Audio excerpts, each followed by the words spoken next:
Inshuti bakunzi ba Fauli TV turongeye turabasohoje amahoro y'Imana bane namwe. Umunsi yo tugiye kuganira ku ishusho y'umuziki nyarwanda, aho umuziki nyarwanda ugeze, icyo umuziki nyarwanda ugomba gukora, icyo umuziki nyarwanda ugomba kureka, icyo umuziki nyarwanda ugomba gutekinika kugira ngo turebe ko umuziki wacu watera imbere. Nge tugiye kuganira mu kiganiro gitoya kitari burambirane ni Gentil Nshimiyimana.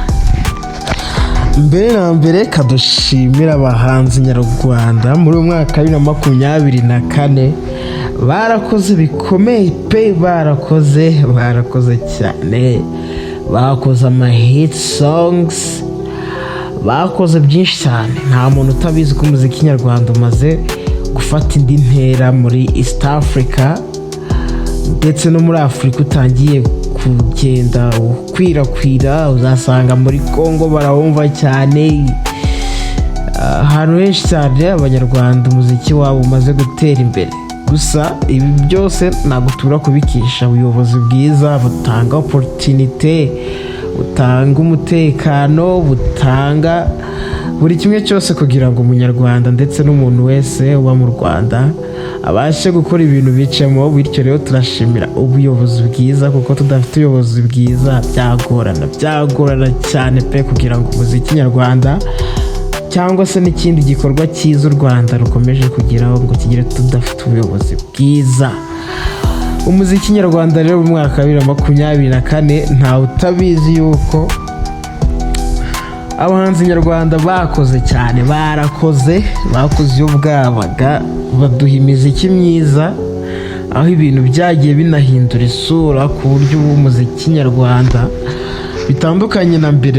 Abanyarwanda ntibakonsiyumingaga umuziki nyarwanda, ariko umuziki nyarwanda uri kuba consumed by abanyarwanda ku buryo indirimbo ishobora guhitinga 1M views mu cyumweru kimwe. Ibyo bintu bitabagaho ku muziki nyarwanda. Bigaragara ko abanyarwanda bamaze gusobanukirwa umuziki wabo, bamaze kuwukunda, bamaze kuwihebera, kuko imibare irabigaragaza. Kuko niba ureba indirimbo umuhanzi yasohoye ku munsi umwe ikaba yarebwe n'abantu 100,000, ubwo turavuga kuri YouTube gusa. Wagera ku zindi social platforms ugasanga indirimbo yabaye streamed, ibintu bimeze sawa. Ibyo ni ibintu byo kwishimira cyane kudeshapa ku bahanzi nyarwanda. Uyu mwaka wa 2024 abahanzi nyarwanda bakoze iyo bwabaga ngo umuziki nyarwanda utera imbere, bagaragaje imbaraga ku buryo budasanzwe, batanze ibintu bifite quality, bakoze amavideo meza, audio sound imeze neza ku buryo umuntu wese ashobora ati I'm proud of Rwandan music, kuko biragaragara babihesheje agaciro, umuziki bawuhesheje agaciro cyane ku rwego minisita umuhanzi ashobora ku approachinga minisita. Ibyo ni ibintu bitabagaho. Right now umuhanzi ashobora kujya kwa minisita bakaganira, minisita akamuha ibitekerezo. Bigaragara ko umuziki nyarwanda abahanzi nyarwanda bagerageje kuwushyira ku rwego rwiza ndetse rufite quality iri hejuru, kuko byanagaragaye ko n'ubuyobozi buri kubashyigikira. Nubwo tutavuga abahanzi bagiye bakora ibikorwa byinshi, gusa most of the artists bo mu Rwanda birazwi ko hafi ya most of them basohoye imiziki kandi myiza cyane. Dutanga urugero turavuga Kevin Kade, one of the best artist in 2024 mu Rwanda, birazwi rwose, yakoze ama hit song. Ubu nta muntu utaza akaririmbo ka Kevin Kade mu matwi ye. Another one amwita Chris Easy yarakoze cyane, creativity kuri video z'abantu bakunda, nubwo bavuga ati ngo arashishura ama video gusa bayagerageje gutanga uniqueness ye. Chris Easy yakoze imiziki myiza cyane, harimo mushiki wacu Bwiza yarakoze cyane. Ubu niwe muhanzi w'umukobwa mu Rwanda, we na Aline Sano bari kuri Spotlight, nibo bahanzi ubona bakora. Bakigwa n'undi murumuna wabo Ariel Ways nawe arakora cyane, nubwo ari quite kuntu this year tutazi ikibazo cyafite. Gusa abo barakoze, harimo ba Juno Kizigenza barakoze, Kenny Soul, Ish Kevin, The Ben Element, Bruce Melody, ya mpano tunagarukaho. Ya mpano niwe muhanzi nyarwanda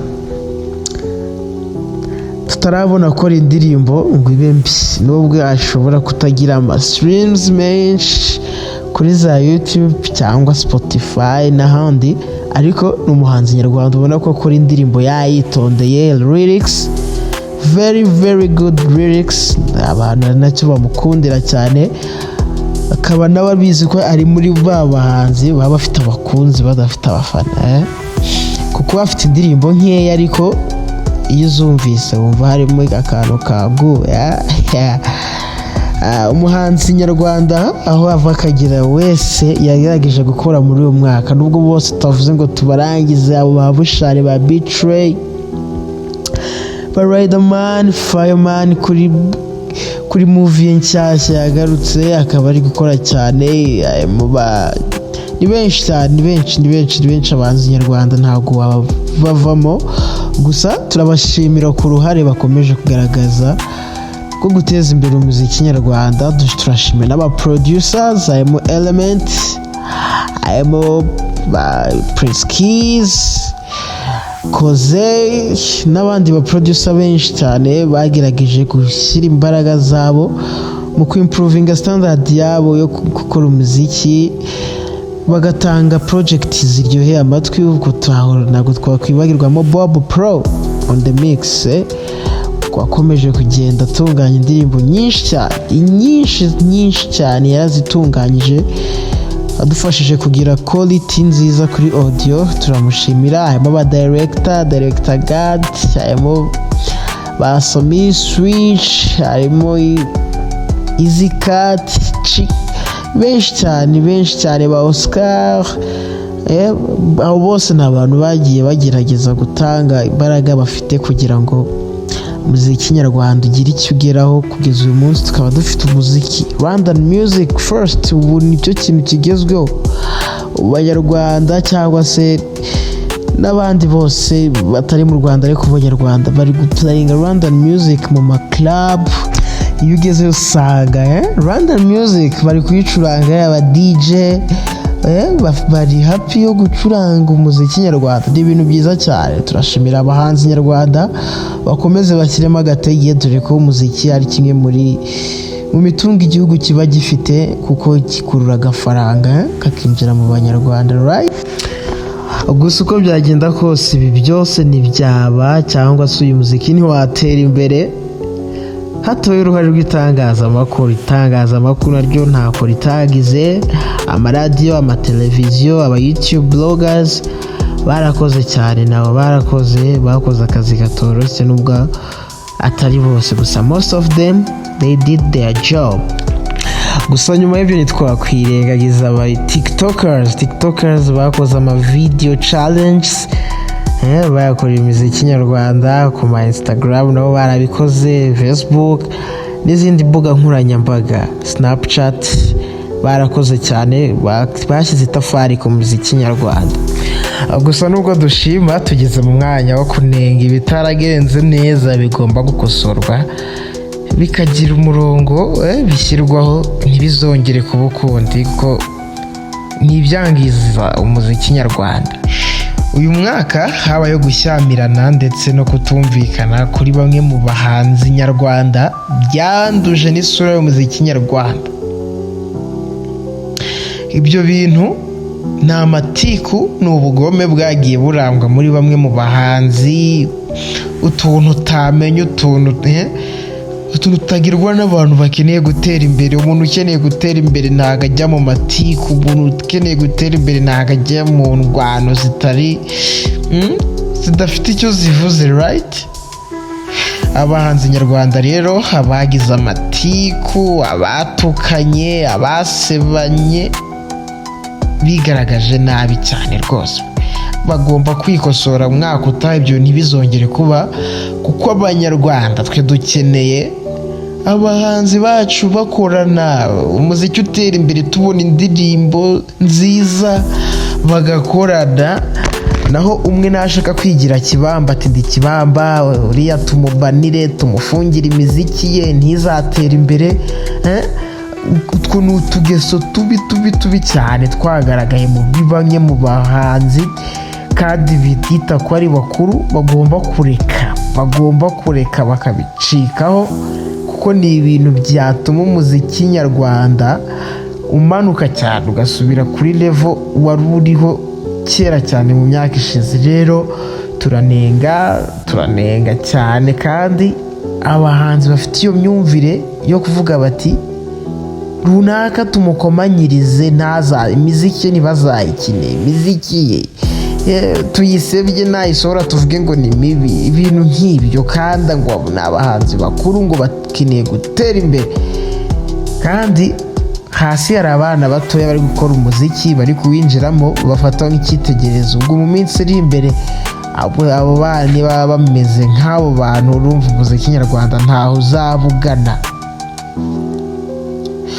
icyo kintu gishobora no kugira impact nini cyane ku rukundo abanyarwanda ndetse n'icyizere abanyarwanda bari bafitiye abahanzi nyarwanda, kikagabanuka, kikaba cyamanuka ku buryo bashobora kutazongera kumva imiziki yabo. kandi aho byari bigeze, abanyarwanda batangiye kumva imiziki ku buryo bwa 90% imiziki bumva mu matwi yabo aba ari iy'abanyarwanda, ari imiziki y'iwabo, babanje gukunda iby'iwabo. none ayo matiku, ubwo butindi bwabo bushobora gutuma byose bisubira hasi, umuziki ugatera inyuma, niko nabivuga. abahanzi nyarwanda, umuntu uwo ari we wese wumva ko afite utwo tuntu tw'umutima mubi, byaba byiza abiretse, umuziki nyarwanda niwo uzatera imbere. dukorane twese hamwe, tube nk'umuntu umwe, dufashanye, umuhanzi muto afashe umukuru afashe umuto ku byo ashoboye, umuziki nyarwanda utera imbere. ibyo bintu by'amatiku, no, stop it. 2025 dukeneye umuziki gusa, ntidukeneye amatiku cyangwa ibintu bidafite akamaro, bidafite icyo biha abaturage, ibintu nk'ibyo bidafite ikintu bimaze. abahanzi babireke, bakora umuziki mwiza. aba producers bishyurwa ngo ntibazakorera abahanzi imiziki, kugira ngo abahanzi batazongera gukora imiziki myiza wenda nk'iy'aba producers babakoreraga. ibyo bintu bihagarare. dukeneye Rwandan music iri based ku bahanzi benshi, nose umuziki nubezingira ku muhanzi umwe. ubwo muhanzi mu gihe yagize ikibazo, umuziki uzasigara ute? kandi umuziki aba ari brand y'igihugu. please mutubabarire abafite ibyo bitekerezo. you gotta stop it. ntabwo ari byiza. ubundi icyo dukeneye, umuziki wacu ugomba gutera imbere, ukagenda ugatembera, ukaba nk'uwo muri Nigeria, ukamera nk'uwo muri Amerika, kuko ubwo bushobozi turabifite. dufite aba producers beza, dufite abahanzi beza, they can do the better job. gusa ikintu dukeneye ni collaboration. abahanzi nyarwanda please, ibyo bintu mubireke, dukorane hamwe, ndakeka byumvikanye. iyo yariyo shusho y'umuziki, twaze kubinyura mu magambo menshi cyane.